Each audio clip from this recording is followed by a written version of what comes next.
Count is.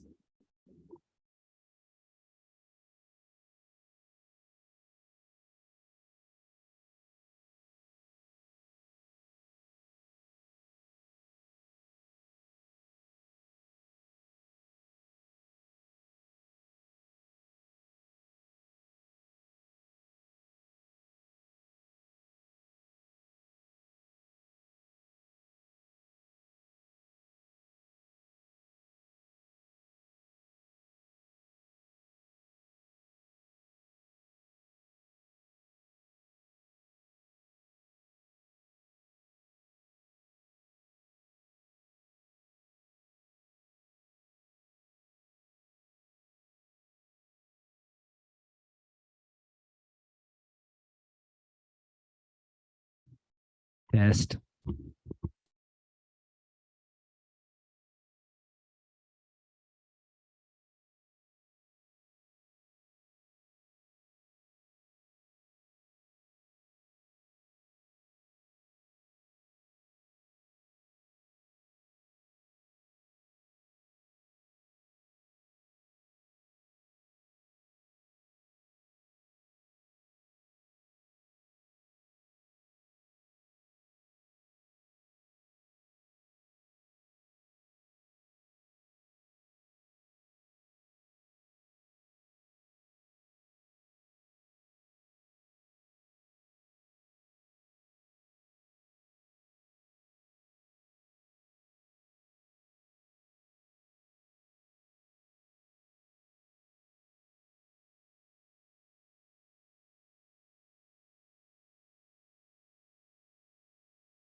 Okay, good afternoon, everybody. I'm going to go ahead and call the meeting to order at 1:40 this afternoon.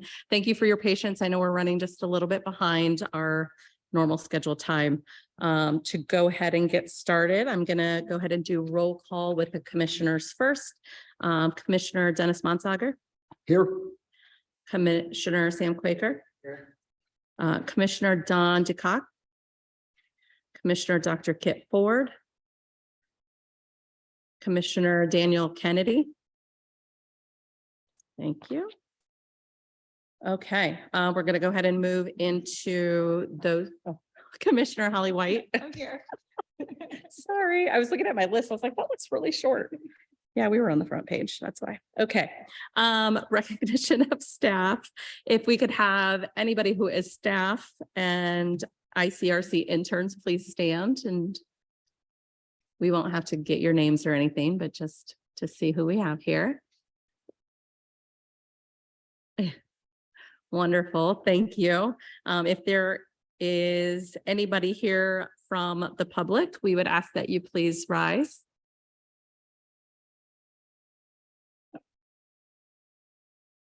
Wonderful. Thank you so much. You can go ahead and be seated. And anybody from the press, if you could please rise.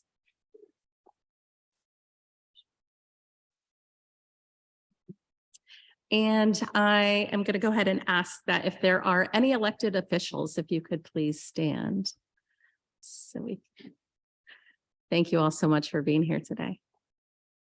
Okay, I know we have some virtually, and we do have, I just want to make sure that the passcode is clear for those that are on virtual. And it's on the back. It's 50H, capital H, small f, capital D. So just making sure that we've got that noted. If there are anybody virtual, If we could start with any staff, if you could just acknowledge staff or intern virtually.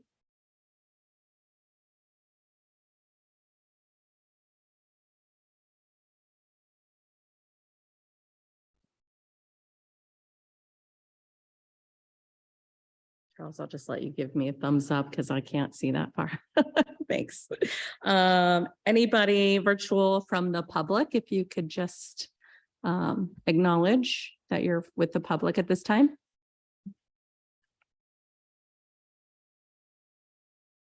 Nope. Okay. And anybody virtual that is a member of the press? Okay. Thank you so much. All right, we're going to go ahead and move into our first order of business, which is approval of the minutes from May 19th, 2023. So moved. Any discussion on the minutes?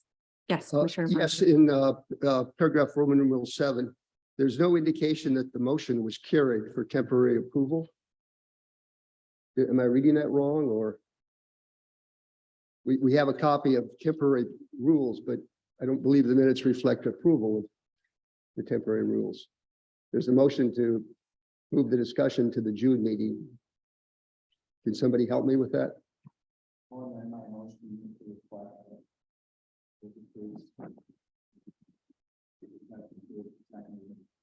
Okay. Okay. I have another question too. Sure. If we did approve it, I think our intention would have been to remove City of Sheldon and replace it with Iowa Civil Rights Commission, not to leave those words in. And then also to change City Council to read Commission. And then also we asked for handouts to be given to the city clerk. I don't think we want to have it reflect city clerk.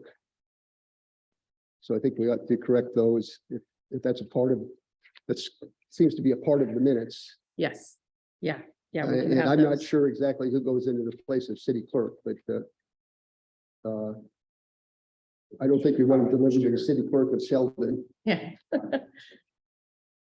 So based on the motion that that was offered was to adopt in its totality. So when drafting the minutes, rather than trying to anticipate those questions and reflecting it in the temporary rules, I've already started drafting it to reflect what will be the Iowa Civil Rights Commission. But going back and looking at listening to our actual meeting, what was approved is what is written out. But I would agree that we don't have the unanimous approval. Yeah, I think our intention was to have it tailored to not read City of Yes. Sheldon and to read Iowa Civil Rights Commission. Other commissioners feel free to chime in to see if you disagree with me. But No. I think that was our intention. Yes. Yeah. No, that was my understanding too. And we can have the minutes reflect that. Yes. Thank you. Okay. We can still approve, right? Just with the changes that are recommended or needed. Okay. And we have this first and the motion and the second both agree with those changes. Any further discussion on the minutes? What did we substitute for city clerk? I couldn't hear that. My recommendation would be, because the commissioners would be engaging with each other, would be to have that placed with me. And then if we need to make copies of any documents, we can have that so that my staff can then make those copies and then distribute out during the commission meeting. That's reasonable, I think. Yeah. Okay. Thank you. Second, wonderful. Okay, any further discussion on adopting the minutes with the changes? Okay, I will take a vote at this time. All in favor, please say aye. Any opposed? Approved. So yeas have it with adopting the minutes as with the requested changes to reflect that was given today. Okay, we will go ahead through. Next is the acceptance of the agenda. Consent agenda as we have today. I know we've got a pretty packed agenda. So in looking through this and just being conscious of time that we have in this room this afternoon, that we just everybody be mindful of that. If there's any thoughts on the agenda as is, or if we want to keep moving forward with approving the agenda as is at this time, we can always amend it later too if we feel like we're running low on time. One of the things I would like to do is move up C, the introduction of the delegates, to be first under new business. I know that you all have a meeting to get to this afternoon, and I certainly don't want to get caught up in some of the other items and miss the opportunity to have you introduce yourself. So my recommendation would be to move that item up C to first on the agenda under business, new business before the hearing. Yeah.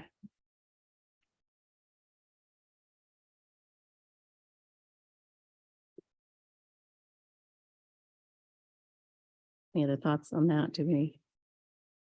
You could approve the. Motion.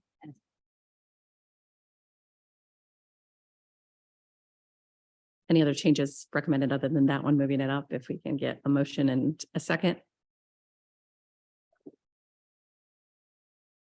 A motion to move up. The.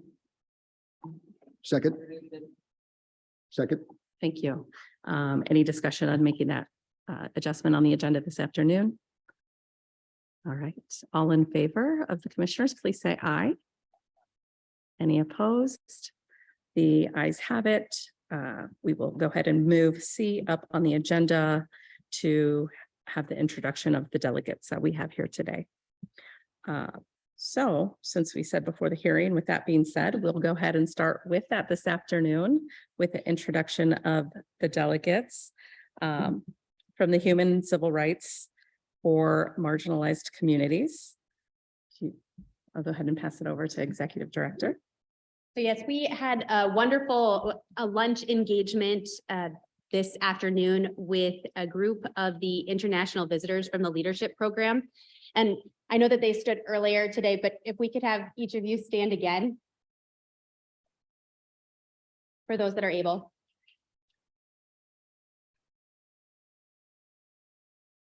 Thank you.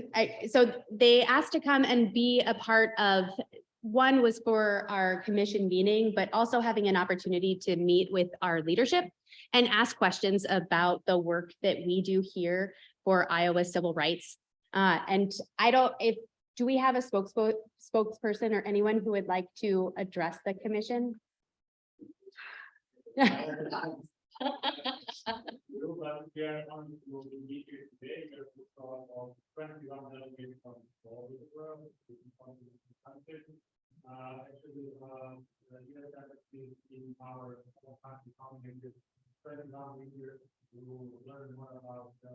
Human rights and environmental communities, different organizations, also government officials.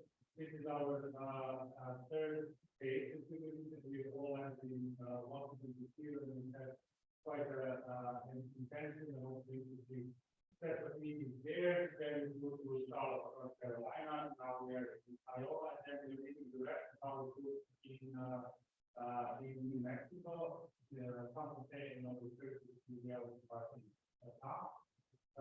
Yesterday we have a representative from Egypt, from Bahrain, from Ukraine, from Slovakia, from Mozambique, from Tajikistan, and Kosovo as well. And again, we are very happy and thankful for. And thank you so much for the work that you all do in your countries. Thank you.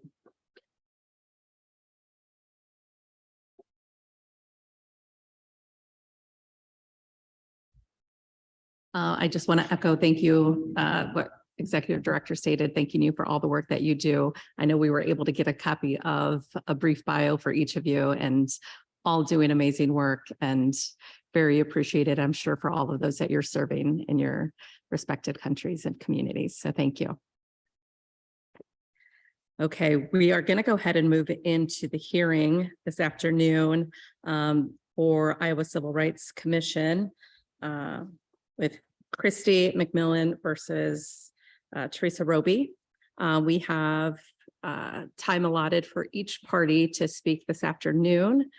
And we can go ahead and get started right that first. So.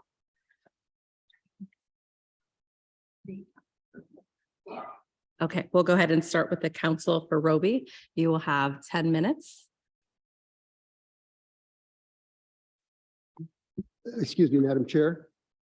Yes. Was advised earlier that it might be useful for us to get a brief introduction to the process from the Assistant Attorney General, who's our advisor, since this is the first hearing for 5 of us, and there's been one hearing previously some time ago. And Yes. it might be useful to discuss briefly the scope of review for the process, so we all have a clear picture of the road ahead. And then we hear from counsel from both sides. Absolutely. So before we get started, we won't count it against your time. We'll go ahead and let you introduce the process and then we'll get started. Thank Thank you. Thank you, Madam Chairperson. My name is Tyler Easton. I'm the Assistant Attorney General that has been assigned to advise the commission in this proceeding. This is governed by Iowa Administrative Code 161-4.23 sub 17A, which talks about how the review of a proposed decision on appeal by the commission operates. And then also 4.24, which talks about the scope of review by the commission. I know that the chairperson has told both parties that they will have 10 minutes each on their initial arguments to the board, to the commission.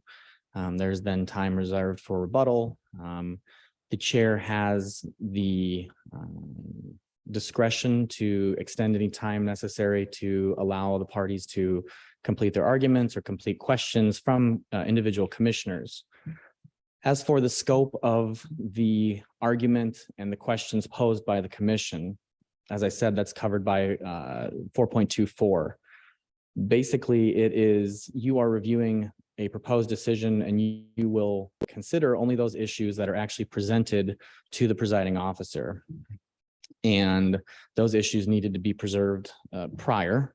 And so they will be making arguments as they briefed the commission and as they argued at the lower hearing. This will operate in the sense of an appellate argument. So if you've ever seen a Court of Appeals argument or a Supreme Court argument, counsel will prepare the argument, but it is completely at the discretion of each commissioner to ask any question that they wish to counsel as it pertains to the issue. Counsel will do their best to answer those questions, and at the end, the chair will abide by the time limit. If there are any legal questions during the proceedings, please feel free to ask me, as I am your legal advisor. Your normal attorney obviously is arguing before the board, so I am the legal advisor for this hearing. Any questions from any individual commissioners right now? All right. Thank you, Madam Chair. Thank you. Okay, we can go ahead and start. Thank you.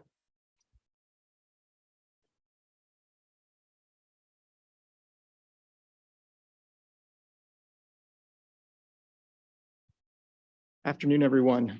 I appreciate the opportunity to come into our capital to do this. I represent Teresa Roby in this action.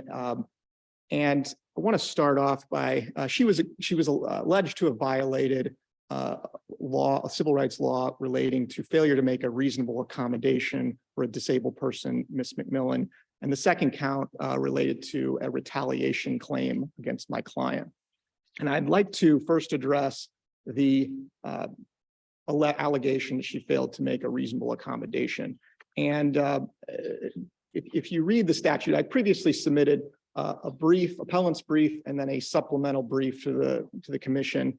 And so in that, there's a dispute over the word in the statute of what refusal and how that applies in this case. And I'd like to kind of explain that by referring to the state's reliance on the Bellin versus Reynolds case recently decided by the Supreme Court, where they discussed this word refusal and how you show whether someone has refused something as it pertains to a statute. In that case, it pertained to an open records request. Just briefly, some facts I think are relevant here. In that, there was a series of open records requests that were done between April of 2020 and April 2021. They were renewed several times, and the last one was renewed August of 2021. And it was argued that there was no response to them, and a lawsuit was filed on December of 2021. The documents were then produced on January 2022. And the allegation is that they had refused to provide records that were required. And so in this case, what the state will argue is that when a reasonable accommodation request was made, which in this case was on June 15, 2021, it's not disputed that my client did not formally respond. And they say that's the end of the inquiry. And that's incorrect under the Bellin versus Reynolds, which the Supreme Court lays out that you really have to look at the overall facts and the overall context of what was going on prior to refusal. And so if we apply that to the sort of the facts of this case, just to recount, Ms. McMillan signed a lease in December of 2018, and she was in the property owned by my client until it would have been October of 2021. So nearly 3 years. And in the original lease, it said there was no pets. That is an objectively legal thing to do under Iowa law. And in 2 months later, essentially February 2019, there was a discussion between Ms. McMillan and my client that she potentially wanted to get a cat. And my client, she'd asked my client, what's the deposit, pet deposit? Pet deposits are objectively legal under Iowa law to have. My client said $250. It's then the finding of the court, and I don't think it's disputed, that there was really no other discussions about a cat until, Ms. McMillan acquiring a assistance animal, which is a cat, until late May of 2021, a few months before she left. At that point, my client had said, I'm not going to charge any deposit. It was the finding of the court on page 3 that she could essentially get it. That was the understanding of the two people. My client then served objectively legal, observed a 30-day notice to just part ways. The parties had some disputes and conflicts. It was not anything that was overly serious, but the parties were agreeing to just separate. My client served a 30-day notice. There's a disagreement about whether that was valid at the time, but on June 4th of 2021, she gave her a 30 of wanting to end the tenancy. On June 15th, just a few weeks later, Ms. McMillan finally made a formal legally binding request for reasonable accommodation of the cat. So at that point, my client cannot refuse. Under the Iowa law, my client cannot refuse. And the question here is, the state will argue that she impliedly did that by just not responding. However, again, as the Bellin versus Reynolds case, you have to look at the overall context. And these parties were communicating a lot. They had discussed it previously. My client had already indicated to her that she was not going to charge her. And, then there's a substantial disagreement about the implication of these 3 documents that my client received on June 15th, which was the formal request.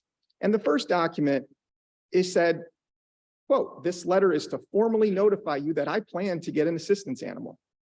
My client took that as she's going to get one. And my client just read that as that.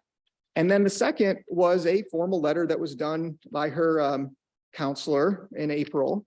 And then the third is a healthcare professional form that was prepared by on a form, request for assistance animal as reasonable accommodation, but was the healthcare professional form. And it says on there, it's to be completed by a healthcare professional. And it didn't have any place for my client to sign or respond. And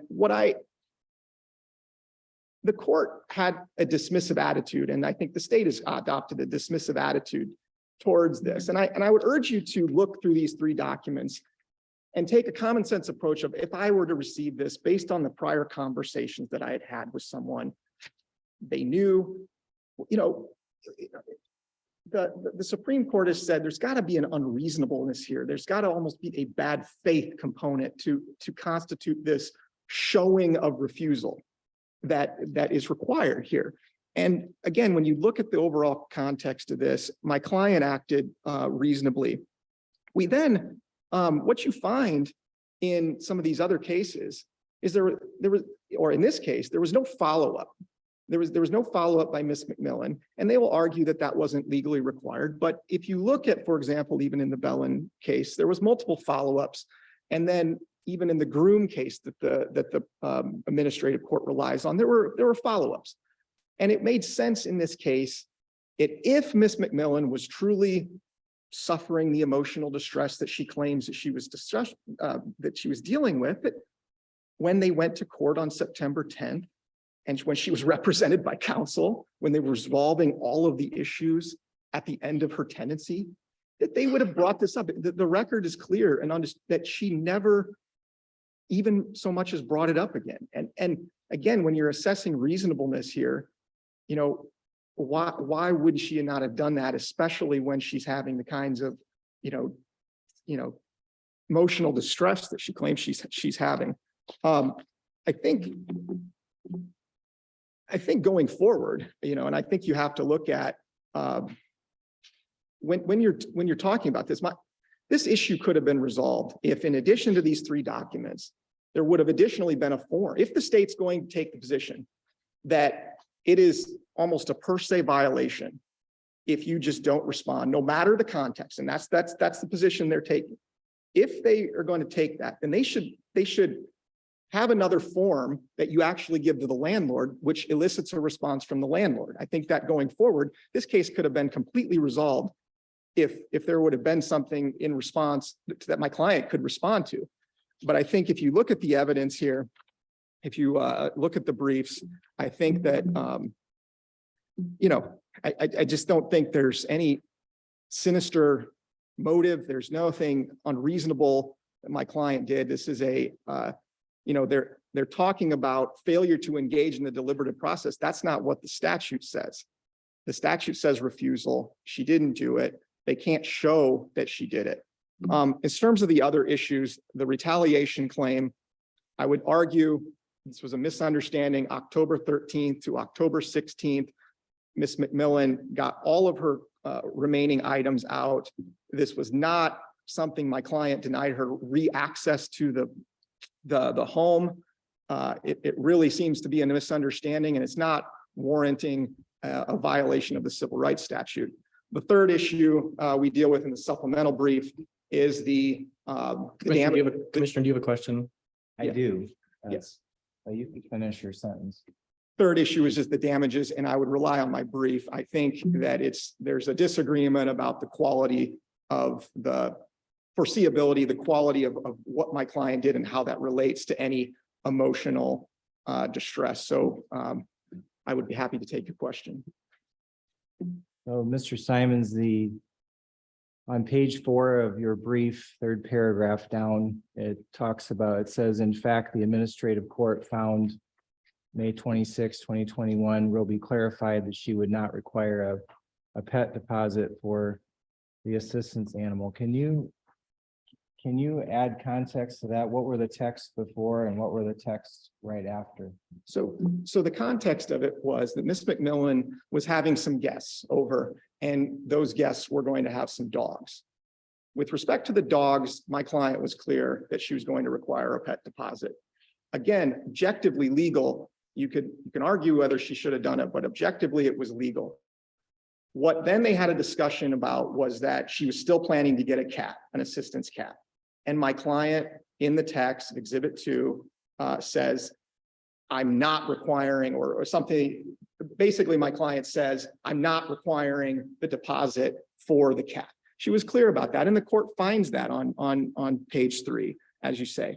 And so, again, I think that's significant. That's a significant fact of that my client, that I don't know how they can show that my client wanted to refuse her when she had just a few weeks earlier said, I'm not going to charge you a deposit.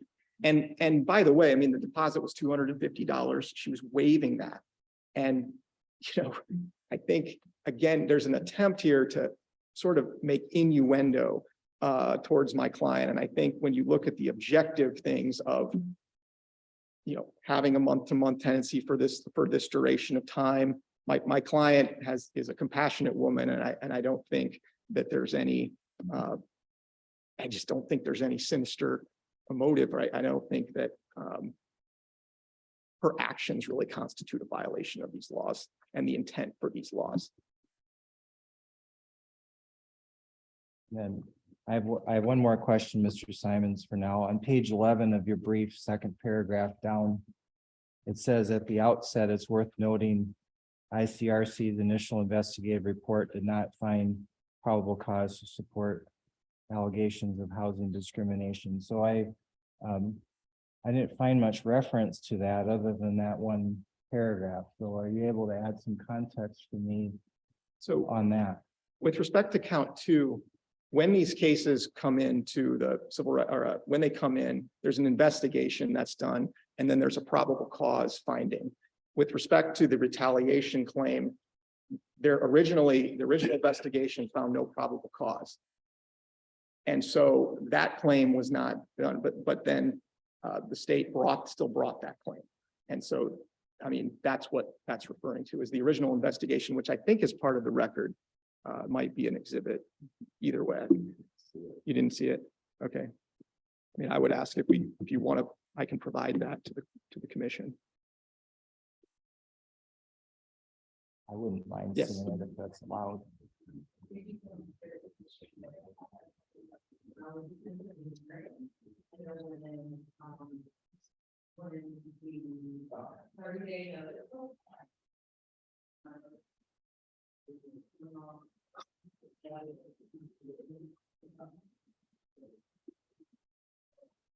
Okay, all right, can you hear me okay? Yes. Two issues with those first two 30-day notices. Mhm. So I guess my question is what came up with, what was the issue with 30-day notices that were documented? And also what was the landlord's reasoning for the 30-day notice? Well, okay, so just to kind of give context, there was a 1-year lease that was signed around December 2018. That lasted a year. Once that lease expires, it's under operation of law in Iowa that goes to a month-to-month lease, and either party, either a tenant or a landlord, can terminate under 30 days. Now, that's what 562A allows for a 30-day. Now, the argument that was made was that twice, when you, like, for example, my client gives a 30-day notice that's on June 4th, really that 30-day notice should go until the end of July, because even if it's not necessarily explicitly stated like that under the statute, under common law, you want the tenancy to end it at the end of a month. And so the person can go into a new. So what did happen was my client did it herself on June 4th. She then sought the assistance of counsel, who then served another one arguably wrong. But when the parties went to court on September 10th, they did agree for her to stay until November 1, which was, you know, my client did not have to agree. I mean, they would have argued the case before the judge. The judge would have made a decision. The judge may have dismissed her case. And she might have had to reserve a 30-day notice, in which case the 30-day notice would have arguably applied till exactly when they agreed to November 1st. With respect to the reasoning, you know, the first point I would say to that is Iowa law, once you have a month-to-month lease, you don't have to provide a reason for it. That's Iowa law. I don't think there's any dispute about that. Secondarily, there's no doubt that the parties were, you know, they were having some disagreement. And, you know, that's common. Where do you go from that? And my client, the bottom line is my client gave her 4 months, essentially, which is a significant amount of time, you know, and which, you know, I think that was compassionate and significant amount of time to get out. And she had already lived there nearly 3 years. So this wasn't a situation And I would also point out that under the lease, and I pointed this out in the record, that under the lease, the tenant was responsible for snow removal and mowing lawn. And for a period of time, over a year, my client took care of those things at all a cost to her. And so again, there's this sense in the findings where the parties' relationship was deteriorating, and there's even sentences about my client not waiving or my client not visiting her in person. Again, I don't know what to make of those things. Those are very subjective things, but the objective things is my client was actually quite a good landlord. She did spend money on this home, this modest home. And my client has modest means, but she did spend it on them. She did make accommodations for them, and she had a good relationship overall with them. So I don't think any framing of this case to paint my client as, a mean, or it just doesn't make sense. And that's what I would argue to you. Thank you. I do want to make sure that we give the state the same amount of time for presentation and for questions and answers. Thank you so much. We'll go ahead and start with the state. So it was a total of 17 minutes, just for the record. Thank you, Chair Ordaz. Good afternoon, Commissioners. I'm Katie Fiala. I'm representing the position of the agency here today. I thought I'd start by talking about how we got here.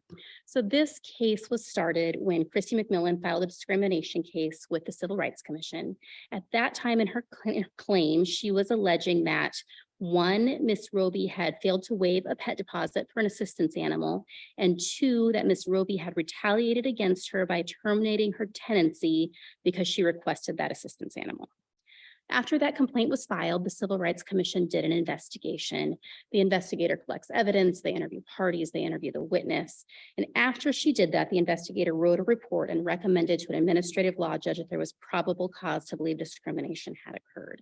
And what the investigator's recommendation was that there was probable cause, one, on the reasonable accommodation claim, and two, it was on a retaliation claim, but not for the termination of tenancy. The retaliation claim we're talking about, where there was a probable cause finding, was this premature lockout of the rental home. So that's briefed, and I'll touch on this later, but the claim is that Ms. Roby locked Christy McMillan out of her home in the middle of October when they had a legally binding agreement that Christy could access the home until November 1st. So after the administrative law judge reviewed the case, the probable cause order was issued, and then I got the case for litigation. That's also called a contested case proceeding, and that's where we're at today. The administrative law judge held a full hearing. So we had witnesses, we presented evidence, there were legal arguments made by myself and by Ms. Roby's attorney. She then issued the proposed decision, which you have in the record, which is 18 pages. And my request today is that you adopt that decision in full. So the administrative law judge issues this thorough decision. She does deep legal analysis. She actually sat through the hearing. She heard all of this testimony firsthand, and this is what we get in the proposed decision. So we urge that you adopt both her findings of fact and conclusions of law. Today, there is not much dispute about the facts of this case, and I believe in their briefing, both parties have accepted the findings of facts of the administrative law judge. So I think that's an easy opportunity for the commissioners to accept the findings of fact as presented and then focus on the conclusions of law. So let me run over those facts just very briefly today. So in December of 2018, Christy moved into this rental property owned by Ms. Roby, and it was a no pets property, and that was fine. That's legal under Iowa law. Christy didn't have any animals at that time. Ms. Roby was aware that Christy had mental health issues that posed no problem. Their landlord-tenant relationship was very positive. Christy continues to receive treatment for her disabilities over this time period, and part of her treatment is she talks with a therapist regularly. She talked to the therapist about obtaining an emotional support animal, and that is kind of a commonplace term for the term assistance animal, which is the term actually used in statute. You'll also see the term therapy cat or therapy dog, which is also another way of referring to an assistance animal. So in May 2021, Christy initially floats this idea to Ms. Roby that she might be getting a therapy cat. And those are the text messages that Commissioner Quaker was mentioning earlier, and that's in Exhibit 2 in the record. Soon after those text messages, Ms. Roby gives Christie notice that she's terminating her tenancy. And let me be clear, that is not the claim the commission brought. We did not allege that the termination of tenancy was because of that request. That is where the no probable cause finding came in, and that's clear in the administrative law judge's order. And there are very specific requirements under the landlord tenant law on how you give notice to terminate someone's tenancy, and they weren't followed here. So there's sort of some complicating factors with that. But soon after this first improper notice was served, that's when Christie makes this official request for an assistance animal. That happens on June 15th. It was via certified letter. You also have that as an exhibit. It's both Exhibit 4 and Exhibit A. And there's no dispute that Ms. Roby got this letter. The problem is that Ms. Roby never responds to this letter in any way. She does go to an attorney to figure out these landlord tenant issues. She does try and figure out how to properly terminate Christie's tenancy, but we never get any response to the assistance animal request. And this really turns into a problem because Christie lives in this property for 4 more months. And this is not out of the goodness of Ms. Roby's heart. This is because proper notice had not been served under the Landlord Tenant Act. So what we have is Christie remaining in this rental property with no assistance animal. The purpose of that assistance animal was to alleviate symptoms of her disability. So you can read that what her therapist has written in her letter here. And so during this time, Christie also contacts legal aid to talk about the termination of tenancy issue that eventually turns into an FED or an eviction case. And then her attorney works out a deal with Ms. Roby's attorney that the FED hearing is going to be continued until November 1st, 2021, and Christie will agree to move out by that day. So in the beginning of October, Christie begins to move out. Ms. Roby learns on October 9th or 10th, there's been a truck and a trailer at the house and Christie's been moving things out. Christie's curtains were closed, so Ms. Roby couldn't actually see into the home. Regardless, Ms. Roby contacts her attorney and she tells her attorney it's clear Christie has moved out and asks if she can go into the property to secure it. Her attorney says yes, based on the claim, Ms. Roby's claim that Christie had vacated the property. So Ms. Roby enters the property and she ends up changing the locks on October 13th. Here, the problem is Christie had not actually moved out. She still had possessions in the house because again, she's got 2 or 3 more weeks where she's legally entitled to be in this home. Ms. Roby sees that Christie's possessions are still in the home, and so she locks the door, but doesn't give Christie a key. So from October 13th on, Christie has no direct access to the home. Christie contacts Ms. Roby. She is able to work out an arrangement with her. She gets the remaining possessions on October 16th. Again, we're still well in advance of that November 1st deadline that both parties had agreed on. This premature lockout had no basis in fact. It is not a reasonable understanding by Ms. Roby, and we would say she can't rely on this attorney's advice when she gave false information to obtain that advice.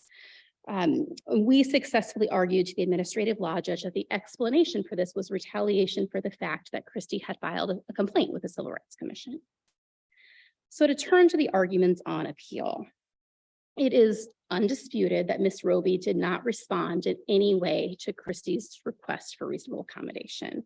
And you have that request there, and right at the top of Exhibit 5, it says the word request. So there can't be any dispute that that's what's happening here. We did cite a case from the Iowa Supreme Court, that's the Bellin v. Reynolds case, which recognizes a silent refusal. So you can refuse something by simply not responding. That's also well recognized in guidance from the Department of Justice and the Housing and Urban Development, which has been published since at least 2004. So when we have such an undue delay in response, it can constitute a refusal. And that makes sense. So let's say I send a message to a friend and I say, do you want to have dinner tonight? If I don't get a response back, that's a refusal, right? Like I'm not going to go to the restaurant. We have not reached an agreement that something's going to happen in that case. I was taking a couple notes on questions that the commissioners were asking earlier. The other important point here is housing providers can deny requests for reasonable accommodation. So it's not like a tenant makes a request for an assistance animal and they automatically get it. If there's a fundamental alteration, if the animal poses a direct threat, the housing provider can deny the request. So for example, the assistance animal is a dog with history of aggressive behavior. The landlord can deny that request. So it's incorrect to say just making the request ends this inquiry. We do have a question from Yes. Commissioner Yes. Bonsager. Yeah, yes, Ms. Fiala, I'm going to boil down the facts. I'm Sure. going to kind of avoid legalese here, but Sure. when I look at the record, number one, the tenant says I'm getting a cat as an assistance animal. Landlord then says, no pet deposit is required for the assistance animal. Then the tenant submits the required paperwork and it kind of looks like a done deal. That no further response would really be needed, particularly when there's no follow-up from the tenant afterwards asking for a response. So I read the Supreme Court discussions of silent refusal. You have to look at all the facts and circumstances. And in this case, isn't it reasonable to assume that when you're told a cat's on the way and you tell the tenant no deposit required for your cat, and then she submits the paperwork? Isn't that a done deal?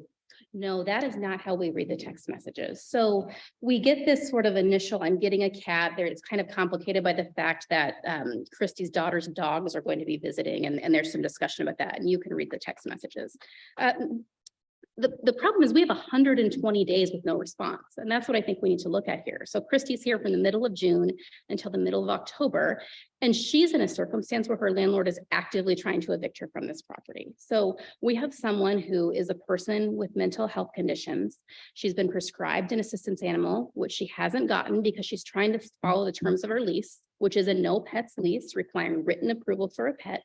And we have a landlord who won't respond to her. So sure, we can say, well, why didn't Christie just ask? Maybe she couldn't. I mean, she was experiencing a traumatic, serious events at that time.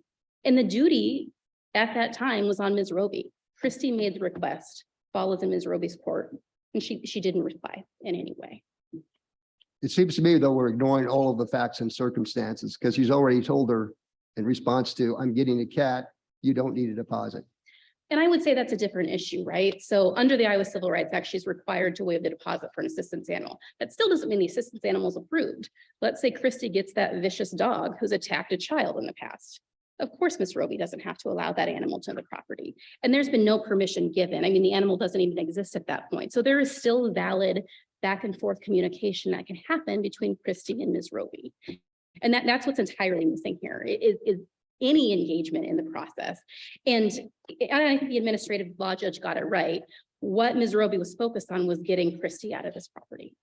She was trying to wait her out until the court action had gone through and then she was evicted or that her lease was terminated. Go ahead, Commissioner Ford. Yeah. Okay. Yeah.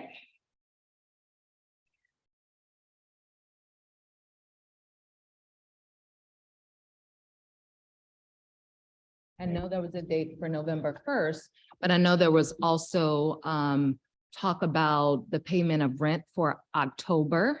So was a requirement for that November date to have a payment made for October as well in order for her to stay? And if so, was that payment made for October? I don't believe Christie made the payment and no, there wasn't a requirement there. You have the court's paperwork as both one of my exhibits and as one of Mr. Simon's exhibits. And I've opened to Mr. Simon's first, but exhibit F is all the court paperwork. And that agreement was put on the record. So it was before the court.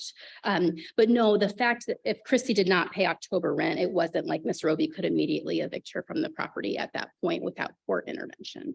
Okay, but was that a requirement for, I mean, she was still paying monthly rent, correct? She certainly owed it. And if she Okay, she didn't owed pay it. it, right, Okay. then Ms. Roby would have been entitled to get a judgment and collect on that judgment. Thank you. I don't see any further questions. So I'll move to the next legal issue that was presented. So Ms. Roby has presented this due process void for vagueness claim. And like the administrative law judge did, we disagree with those arguments. This was a no pets property. Under the law, assistance animals are not automatically allowed, as I've previously discussed. And there are defenses a landlord can raise to not allowing an assistance animal onto a property. We've already looked at exhibit 5, which is called a request for an accommodation. A reasonable person would certainly understand that silence, undue delay can be a refusal. In fact, that's just what the Department of Justice and Department of Housing and Urban Development have been saying for almost 20 years. The administrative law judge cites the Groom case, which is a good case here, supports the agency's position. The delay in that case was 90 days. So here we're talking about 120 days. So in 90 days, that was an undue delay. Here we have longer than that with no action. And then last, this retaliation claim. So again, we're just talking about this premature lockout as retaliation. And Ms. Roby's only argument here is that she had a mistaken belief that Christie had moved out. In this case, that belief borders on outlandish. So she hears from someone that Christy has moved out. She's not able to see in the home. She doesn't have any communication with Christy that Christy's out of the house. Christy's got weeks left. And then she tells her attorney that Christy has moved out. And so under those circumstances, we think the administrative law judge properly found what motivated that lockout was the fact that Christy had filed the discrimination claim in the meantime. The judge talks about temporal proximity. So the timing between filing that discrimination claim and then this premature lockout is pretty tight. And we think there's sufficient evidence there to show that is what motivated the lockout. Excuse me, Ms. Fiala, hadn't she actually moved out? She left a few boxes behind, but she wasn't residing there, was she, according to the record? I am not sure where she's sleeping. I believe she testified she'd moved her furniture out, but she said she had a truckload of materials, possessions left behind. And so what we're left with is this issue of damages, which the commission had raised. The administrative law judge awarded Christy $4,000 in emotional distress damages, and she also ordered Ms. Roby to take fair housing training. Christy was without that emotional support cap from the middle of June to the middle of October, so approximately 4 months. She'd been prescribed that animal by her therapist to alleviate symptoms of her disabilities. The administrative law judge made clear that the award was based on the emotional distress that Christy experienced of not having the cat, not just normal distress or normal stress associated with moving. Her assistance animal is a tool that she uses to manage her disabilities along with medication, along with therapy, along with all the other things she's doing. And it's a tool she didn't have available. And her testimony is in the record to support those damages. Okay, thank you. And finally, I'll note that the Iowa Civil Rights Act allows for the imposition of a civil penalty for up to $10,000 for a first violation of the housing sections of the Iowa Civil Rights Act. So this is not a law that the legislature gave us no teeth to enforce. There are serious financial consequences for not following the law. The Civil Rights Commission did not ask for the imposition of a civil penalty in this case, but when we get this award, I would say a relatively modest award of $4,000, I think it's clearly supported by the record in this case. So with that, we ask that you affirm the administrative law judge's proposed decision in full. Thank you. I have a quick question for Ms. Fiala. Is that okay? So, Ms. Fiala, I have a quick question for you. So on page 6 of your brief, second paragraph down, it says, based on the timing of these events, it was entirely reasonable for Christy to fear additional harm to her tenancy. Can you elaborate on what that additional harm would be? Right. So this is what I was talking about with the landlord tenant actions that were concurrently happening. So Christy's been, Ms. Roby has tried to terminate her tenancy, and then it moves into the FED or the eviction action. So all of these things are happening, and Christy's being pushed out of her house. So that's the harm and the fear that Christy's experiencing at that time. Thank you. Thank you.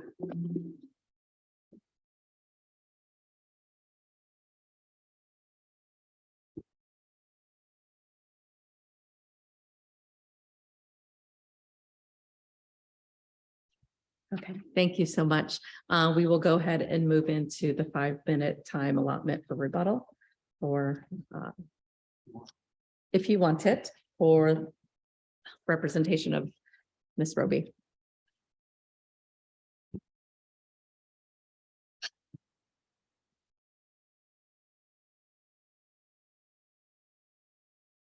I would mention with respect to the October rent, I do not believe it was paid. It's my understanding. And my client never took any action to collect it. I think my client wanted to part ways, never wanted to do anything more with it.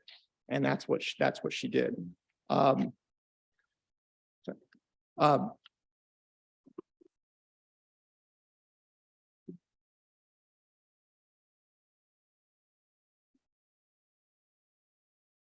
think another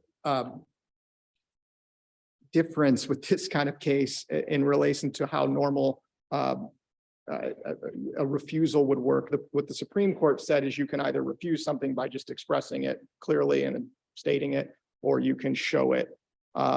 And in the case of a records request, it was like that request can only be accommodated Governor Reynolds has the records and she has to provide them under that law. So in other words, it can't be fulfilled absent what she does. In this case, it's like Miss McMillan could have just gone out and gotten one, as she said she was going to do. And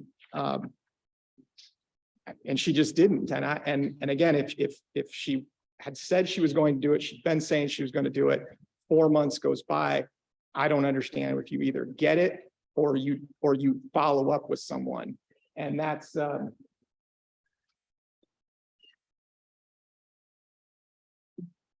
I want to say with respect to the retaliation claim, yes, indeed, they had agreed that she could stay there until November 1st or the end of the month.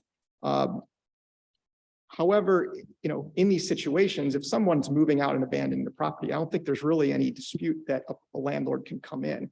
And, she was moving out, and we would argue that she had most substantially moved out. She'd almost completely moved out. And I don't think it's also disputed that on October 16th, just 3 days later, she re-entered, she got the remaining things out. The parties parted ways at that point. And, it seems my client didn't withhold second re-access to the property. She allowed her back in. And, what the testimony is that my client had told a relative or someone to go change the lock. She came over later. The person had already changed or ripped out the locks. And then she went in and discovered these boxes. That was my client's testimony. And so again, she allowed her access back in. And this court discusses that because I don't think there was really any delay in Miss McMillan actually getting out. I think she was going to come back on that weekend, which I think the 16th was a weekend. And so she came back, she got what she needed, and she was out. So, if you have any other questions, be happy to answer them. Otherwise, we ask you reverse the proposed decision. Thank you. Thank you. We are going to go ahead and take a 5-minute break. And so that'll bring us back at 2:40. Yeah, but actually met in person.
Thank you.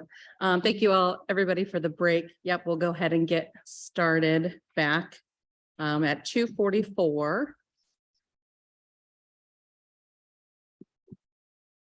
Good, we're good, Charles. Okay. Commissioner Quaker. Thank you, Madam Chair. I would like to offer a motion to move item number 8, closed session, up to be now and to go into closed session. That's my motion.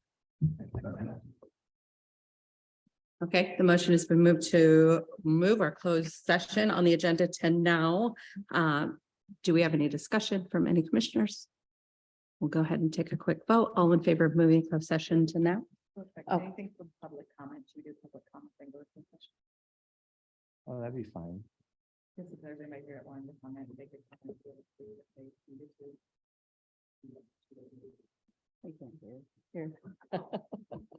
I would like to motion to move public comment before that closed session. I'll amend my motion to do the public comment first and then go right into closed session. Okay, thank you. Second best. Second, okay, second. Okay, any discussion to move public comment, then closed session on the agenda up to now? Okay, we'll go ahead and vote. All in favor, please say aye. Aye. Any opposed? The ayes have it to amend the agenda. We will go ahead and move into public comment first. If we have anybody from the public who would like to speak at this time. Yes, please.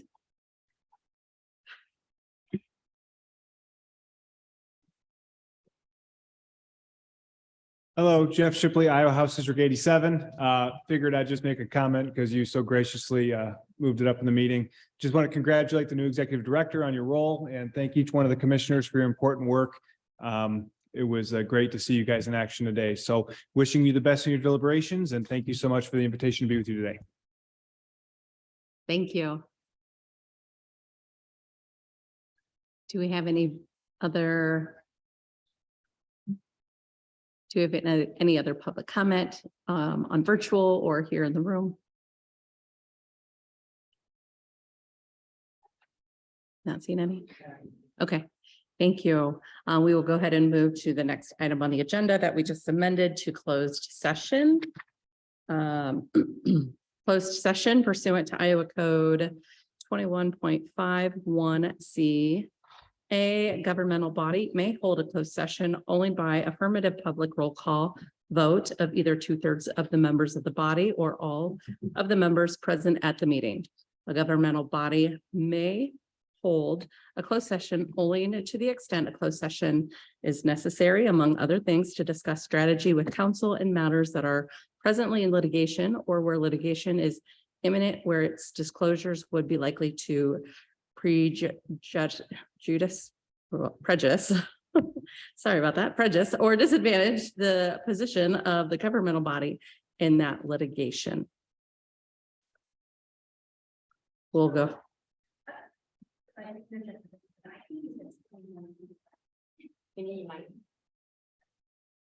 Chair Ordez, can you repeat the code section that you had said? Yes, Iowa Code 21.51C. Okay, if we could just pause for one moment, I'd like to verify the citation. Thank you.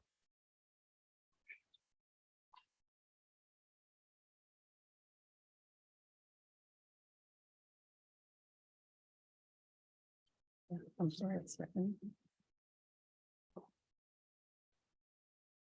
So my agenda has 21.51F on it, and I believe that's the correct section.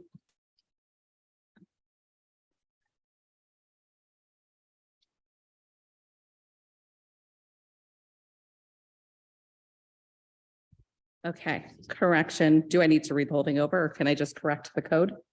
I would suggest the person who makes the motion reads it as they make the motion. Okay.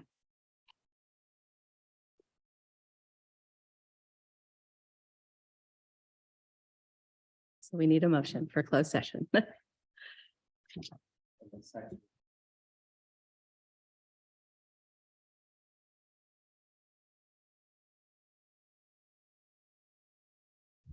I'll offer a motion to go into closed session pursuant to Iowa Code 21.5 subsection 1F.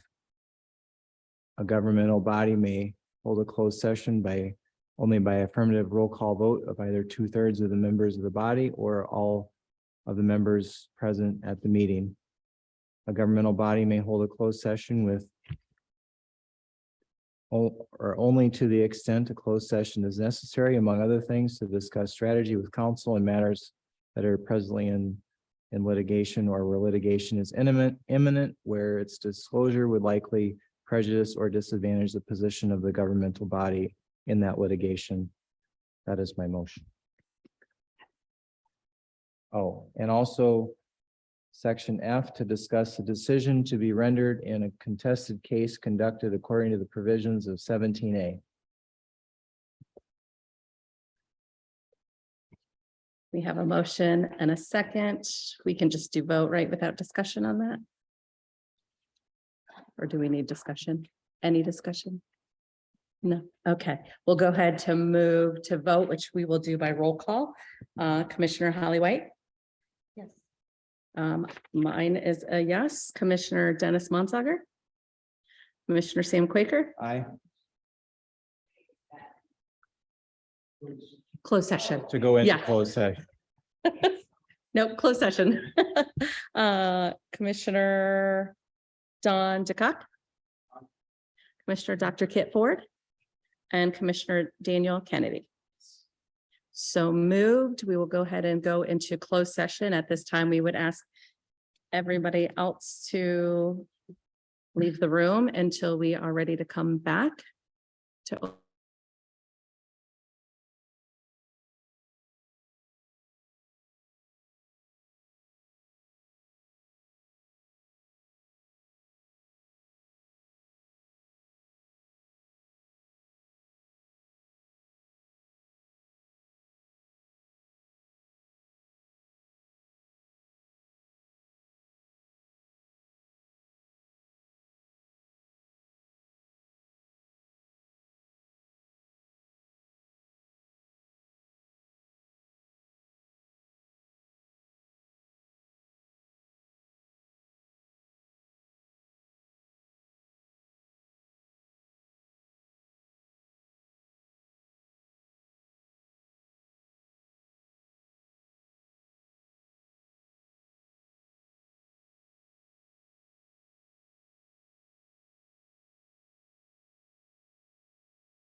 Okay, it is now 4:03 and we're back in public session following the commission closed session. Just to note that the commission has had time to deliberate in closed session and that a draft of decision, the decision is being drafted and will be distributed to all parties as soon as possible. So we will go ahead and move on to next order of business. I know we have quite a bit still to go through on the agenda with only 30 minutes left to get through it. Yeah, I'm trying to see where we're, should we, is it something where we can, this is something where as it matters, To be addressed immediately so that we can reprioritize and make sure we take care of what needs to be addressed today. And then we can table the items till the next session.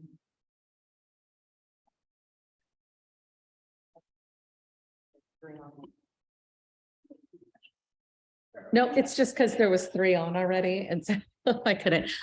Yeah, I think that it's just a matter of going back to any motions to move anything on the agenda or make amendments to the agenda that has been adopted to on what we want to address today and what will be tabled until the next meeting.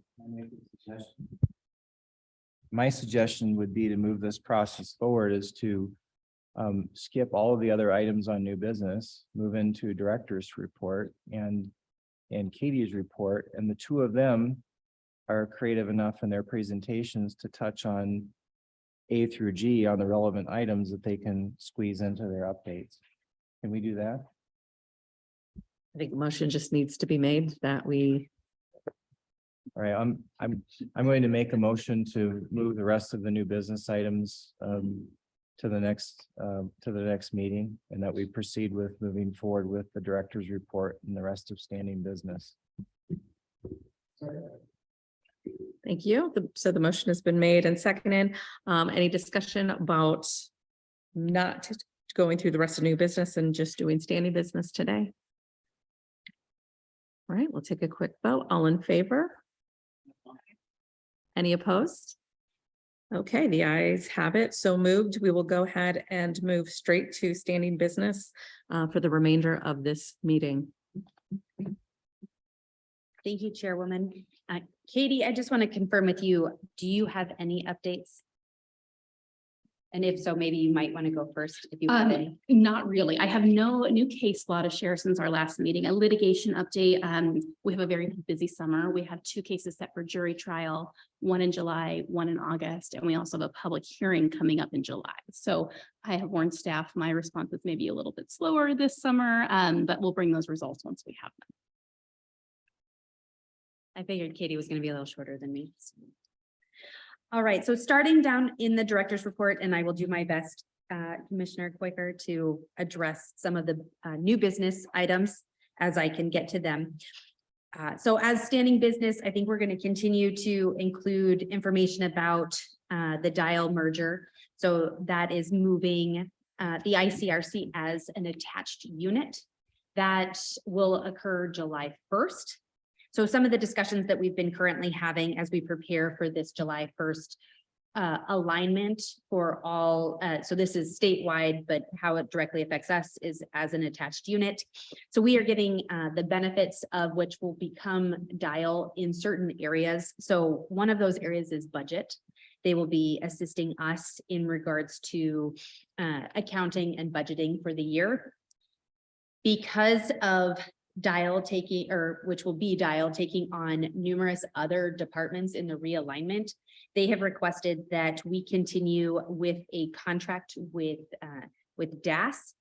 So the Department of Administrative Services, who currently provides our support for budgeting. And in turn, we will reassess that contract throughout the year and determine when Dial is ready to take ICRC on for our budgeting and accounting. We've also had meetings regarding technology changes. Because DIA or soon to be Dial, they are acquiring other departments who run off of different systems within within their actual department. So as they are acquiring them, they're trying to get everything aligned. Moving to Google is what is the preferred method for Dial. We are already within that system. And so the process for us regarding the technology changes are going to be minimal. And so we should be expecting that as one of our major issue, or technology is not being one of our major issues as we move into the attached unit. We recently had a survey that came out, this came out from the governor's office, but also was directed towards us with the Dial realignment and specifically our attachment. So this survey just looked at how the state is doing in regards to the realignment process in its totality for the entire state as we move forward to July 1st. Looking at questions about leadership and how we are providing that information to our staff and how our staff is feeling in regards to their comfortability with the realignment. I would say for our office, it doesn't necessarily, the change that we are seeing in the realignment is not as big as some other departments. And so there are a lot of discussions being had for realignment in other departments. So for us and for our team, we received that survey and we have, I think, until sometime next week to provide responses for that survey. And then, as I mentioned at our last meeting, we will be moving to Hoover in September. As of right now, that's the timeframe that we are looking at.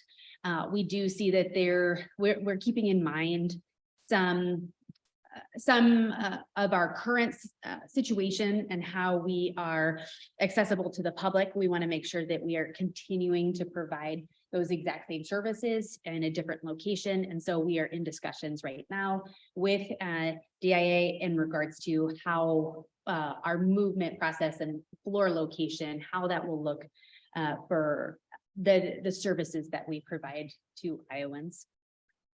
Any questions in regards to the Dial merger with us as an attached unit? Okay. I will move on with staff updates. So with our staffing updates, we have, I'm feeling like this is not, my documents aren't joining. All right, here we are. Sorry. We have Brian Gardner and Amy Heverly. One of them was here earlier today, but she left after the hearing. Brian, it was a former intern in our office and was hired on as a full-time CRS. Amy comes with a lot of employment litigation experience and very excited having her on board. So they both started this past month. Regarding temporary staff, we have 2 temporary staff in our housing unit, and then in our Employment Plus side, so that would be our non-housing. I think we've previously referred to it as non-housing, and we've updated that terminology to reflect what the team is truly working on, which is Employment Plus additional areas of additional subject areas. And so we are wanting to address some of the backlog that it has occurred in the investigative side. So we are in the process of hiring 4 part-time investigators. So although we cannot add FTEs, we are looking how to be creative with the dollars that we have. And we have hired 3 of the 4 positions, and those 3 individuals will be starting on Monday and will be training with Charles. And hopefully we will have them up and running and supporting our Employment Plus side here as soon as possible. We also have 6 interns, and I want to say thank you to Sarah and Jacob, who is there. They have been instrumental in oversight and training of our 6 interns. Our interns were here earlier. I think I don't know if we had one, and then we had some over on this side. And then I don't know if we have any online. We have busy online. Okay. So we have 6 interns. We have 4 from Drake and 2 from Iowa. But we're excited that we have everyone with hands on deck. I think this is wonderful experience that I wish I had when I was a law student. The opportunities to get to write and investigate, I think, is a really hands-on experience that I don't think a lot of law students get that opportunity to do. So really exciting that we have that program for future lawyers. Any questions on staffing updates? Okay. Moving on to the update of the anniversary of the Coger case. I know that this has been discussed prior to me being involved as the executive director, but I just wanted to put a reminder that the Lunch and Learn is a virtual Lunch and Learn, and that is June 22nd. So that is next week. And I think Charles may try to put that link in the chat box if we can be technologically savvy. So this is an opportunity for our office. We are working, it's with the Iowa History 101, and this allows for our office to work jointly. We have Matt Bohr, who will be speaking on behalf of the ICRC, and he'll be speaking about the current state of civil rights law regarding race. And I think Charles will have put that registration in there, but just wanted to remind everyone that this opportunity is available for commissioners as well as for the public. And I know that case specifically has been discussed before. Any questions on the Lunch and Learn? Okay. On outreach, so moving on to outreach, had the opportunity to check in with our committee, our Outreach and Education Committee for the months of May and June, because I did not address May at our last meeting. So May 9th, Anthony and Jennifer presented at the Prevent Child Abuse Iowa Conference, which had about 30 people in attendance. That was both in person and remotely. Anthony and Jennifer were able to provide information to this group about the rights that the youth have in regards to discrimination. On May 26th and May 27th, we had a table at the annual celebration festival in downtown. We handed out over 200 t-shirts, 350 informational brochures, and it was estimated that our office interacted with 800 individuals. So on June 21st coming up, Miguel and Matt will present at a CLE, and they will be presenting on behalf of ICRC and best practices for attorneys in front of the Iowa State Bar Association for their annual meeting. And then on June 22nd, I think we've already talked about that, we'll have our State Historical Society 101 presentation. And so Matt Gore will be doing that for us. Coming up in July, just kind of to put on everyone's radar, July 8th and 9th, we will be participating in the Community Village at the 8035 Music Festival in Des Moines. So this is one of our biggest events that we have. And last year we were able to interact with over 1,000 individuals. And so this will be another opportunity for our staff. So we have them sign up for sections of time where they can go out and host our table for us and be able to support our mission as we go out into the community. I have actually a few more things on this area. Just other things going around for the office as well. We have, I don't know how well the commission knows about our technology system. So we have a current system, which we refer to as CMS. This system is outdated. And so we have been working with the contractor to update to have a system that will be more functional for our intake process, as well as the ability for us to pull better data and analyze what is going on regarding civil rights in the state. I have requested, so this has been a project that has been ongoing, and I asked that we go live July 1st. So we've had parts of our team making the necessary changes so that we have the ability to go forward on July 1st. Also, this past month, I had the opportunity to meet with every single staff member in the office And it was, I'd be happy to talk individually about that. It was a wonderful experience getting to talk to everyone. I tried for 15-minute allotments and I can tell you I was not successful. Sometimes it went much longer, but the one quote that I took away from my meeting was that one of our civil rights specialists said, "This is not just a job." And so that really getting to talk to the boots on the ground for me, it was really important, but just to hear that. And I saw that in every single person that I talked to from our office, that this isn't just a job. They come here and they are passionate about the work that is being done. Any questions on outreach? Okay, moving on, I'm gonna check time. Moving on to red tape review. I provided for the commission some information in regards to the red tape review and new information that we have received from the governor's office. And I was probably a little bit trying to get a lot of information last month out, but I've had a chance to kind of reflect on the last meeting. What the governor is trying to do is really exciting.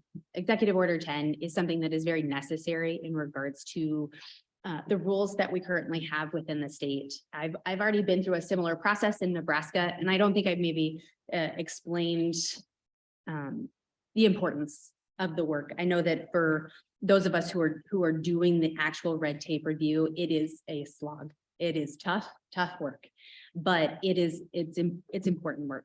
And so I didn't want to downplay what we're doing or how the difficulty that it is for our team to take on this part of it. I think we are better positioned than other departments just because we don't have very many chapters. There are other departments who are having to go through 20 or 30 chapters a year.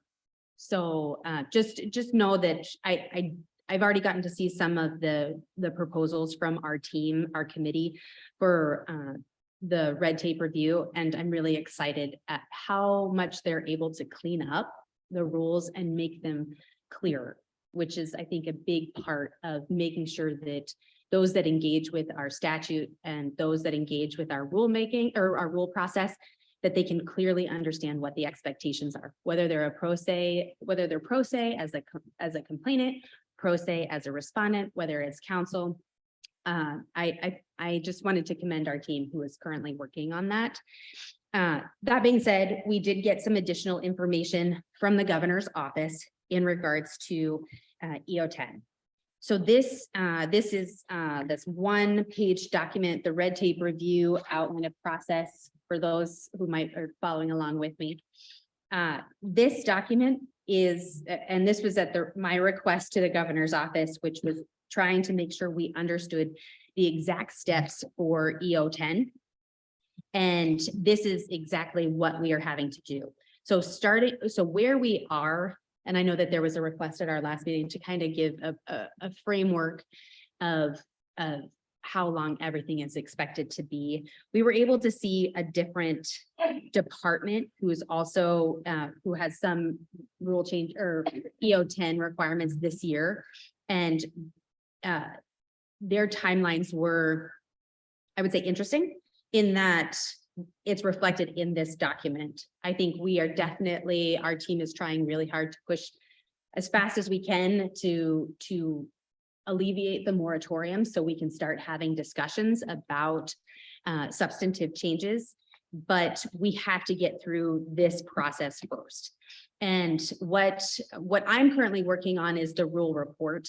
And with that rule report also comes what our committee is working on internally, which is everything you're seeing in EO10, which is the clarifying, the taking out redundancies, making sure that we're not having circular language. Everything you see in EO10, that is what we're currently working on. So the requirements of that report is due September 1st. From there, we continue down to step 2, step 3, step 4, step 5. After we start from step 5, then we move to the second section, which is step 1, step 2, and then step 3. After we complete those steps, Then we get to finally move into the rulemaking process. So all of these steps have to occur before we get to, if we had been in a different year, if EO10 had not existed, we would be starting here for any changes with our rules. And this is a document that you can find, and I can send it to the commission. It is on the legislative website in regards to how the rulemaking process is. So it is the other department that I was looking at, which I believe was Natural Resources, they had starting the rulemaking process, the outside of the EO10, they had that process starting sometime in January. So with an adoption of rules of the, once the moratorium had lifted, of those EO10 rules sometime in March or April of next year. So what we're trying to do is move as quickly as we can. I do believe that, and I will tell you, I'm working on the rule report. We're currently in chapter 8 right now as a team. I'm working on the rule report because I think my background and experience will best help situate us to get that process moving as quickly as possible. And then I also believe, and I've had discussions with Katie, with our legal side, as well as Charles and Caitlin, that we're also going to have to add another chapter to this process. So currently we're required to complete 2 rulemaking reports by September 1st, and that's for chapters 3 and chapters 8. I do believe we also need to include chapter 2. And the reason we need to include chapter 2 is because that is our definition section. And so if we're making any additional changes, or we're changing how we're defining something, or anything that would change and cause problems within chapter 2, we want to be able to lift that moratorium as well as with chapter 3 and chapter 8. So it's adding additional requirements of my team, but there's no way to go about changing the rules unless we also go after chapter 2. Now, chapter 2 is not required until year 5, but I plan on, and I want my team to complete and lift our moratorium as quickly as possible for all of our chapters. So I do not want this waiting until year 5. And I'm hoping we'll be able to lift as many moratoriums. Chapter 6, I'm hoping by mid fall, that's actually a 1-page rule, that section that we have. I would love to be able to lift that one as well. And any of our ones that are lower hanging fruit, I'd love to be able to lift those moratoriums. But every single chapter has to go through this requirement first of EO10 before we can go into anything else. I know that that's not covering all of the areas for the red tape review for Executive Order 10, but would be happy to answer questions. And I know we're sitting at 4:30.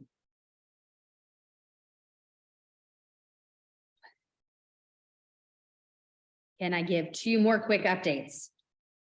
Okay. The last one is, or 2 legislative update. So the governor signed into law SF 572, which is the youth employment law. I would assume that many of you have seen that in the media. There's been a lot of coverage specifically because that bill, that law now will go into effect on July 1st. It does implicate the ICRC as we are mandated within that legislation. So Charles has been providing guidance to specifically our section has to do with harassment, specifically employment harassment that 16 and 17-year-olds who have taken training and have parental approval to serve alcohol at restaurants. If they unfortunately receive some sort of employment harassment during the workplace, there will be triggers for our office. Those triggers would be that the restaurant would have to reach out to our office and let our office know that this harassment occurred. We are working now within our current rules as to, from there, we would engage the parents because the minor cannot file a complaint, but also giving the rights to the minor in should they receive harassment in the workplace as a 16, 17-year-old. and have been deemed the ability to serve alcohol. It's an interesting area of how the legislation was drafted. So Charles has been providing guidance on the harassment training to the Restaurant Association. And then also Charles appeared this week on a webinar for the Restaurant Association talking about the new law. One of the things that we have is internally, we have to create a form for the employer to fill out. Should that minor report a workplace harassment. And so we have to have that form up and running July 1st. That will be on our website. And then from there, we have the opportunity to engage or initiate our own ICRC complaint should we choose. So that's the most recent legislative action that has occurred.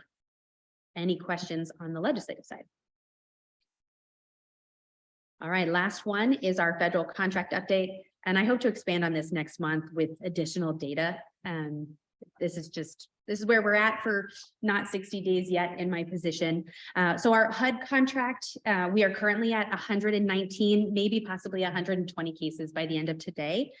And our EEOC contract, we're at 446. So to give you an idea of that and these are closed cases. So in context, we have 2 weeks to go on our HUD contract that ends on June 30th. So for us to wrap up that housing contract, ideally, we'd like to be at 140. And so we're close at 120. Last year, we closed 120 cases. And so we are right on where we were last year. And now we're with 2 weeks to go, with the expectation that we will be improving on that number from last year. Also, something I plan on reporting next month is the number of legacy files that we have in the housing, in our housing unit. We found that we were having a couple of files that had very long delay times in regards to investigation and completion. And I put a targeted request to our housing team to complete those legacy files as soon as possible and hopefully before June 30th. And I would like to report back next month as to how many we still have outstanding. For our EEOC, again, our contract number is at 446. And those are closed cases. Our contract ends on September 30th. Last year, we completed 750. So I plan on having more detailed explanation of our data, but we're on pace to meet or exceed those numbers. And that is how we get a major portion of our funding on the federal side. So that's how we are able to interact with EEOC as well as HUD affects our budget.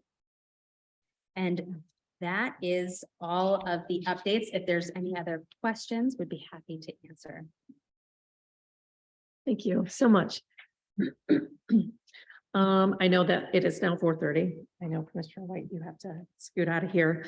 I don't know that I'm not going to go through commissioner reports individually. Does anybody have anything pressing that they need to share from the commissioners for reports at this time?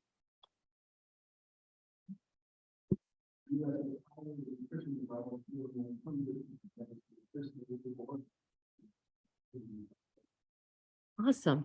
Thank you. Thank you. Okay. Next order is just our next meeting, and the third Friday is the 21st. I know typically we do 1:15. If everybody's comfortable going back to 1:15 on the 21st. If there's I will not be available that. I could be available prior, and then following the last. okay, I may propose then maybe we consider a different date. I will not be here in person that day. But if everybody's that's right, you'll be traveling. Could we do the 14th? I'm- Give our opinion too at the same time. Okay, okay. I could do the 14th. Oh, not in person though. Nope, I lied. I can't. I'm completely unavailable over the lunch hour into 1:30. Well, we could do 1:30. I could do virtual, but I won't be here in person the 14th. But if you can lead the meeting on that day, then I'll just dial in.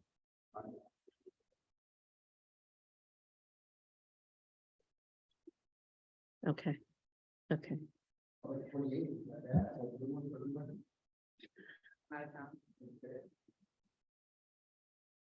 I guess if one of those is there, if we can get the majority on one of those dates, the 14th. I know you said you're completely unavailable, Don, on the 14th, even virtually. Okay. Okay, got it. Got it. Is the majority of people available on the 21st? I mean, it's okay. That's the majority. On the 21st, actually, we Yeah. don't. I don't think we do. We changed the date. That's what I'm saying, maybe if the majority can do the 14th. No, you said you could be here if you could, I can I can do 14th. dial in virtually. I might just be a little bit late. I just can't be here in person on that day. But I will be present virtually. Okay, And depending on who's all gonna be here in person, if you're back up to a meeting until 1:30, do we want to do 1:45? Can give you a little bit of time to log in or? I'll jump on as soon as I can. Yeah. Okay, so the 14th at 1:30. Okay. And the agency get direction in regards to the agenda that was proposed and adopted for today, that we did not get to everything. And what would like to be done with any of the things that are identified on the agenda for specifically on the new business side.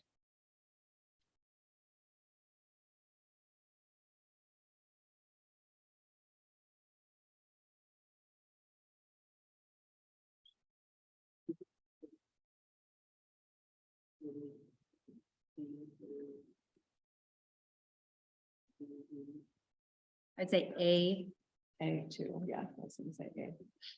A, D, E, F, and I would say G. Yeah, yes. I like that. I think they can just be on Yeah, there, right? just For the direct them. agenda. Yeah, okay. I think that is the last order of business. I will go ahead and adjourn the meeting at 4:35. Thank you, everybody, for your time. Thank you all. Drive safe.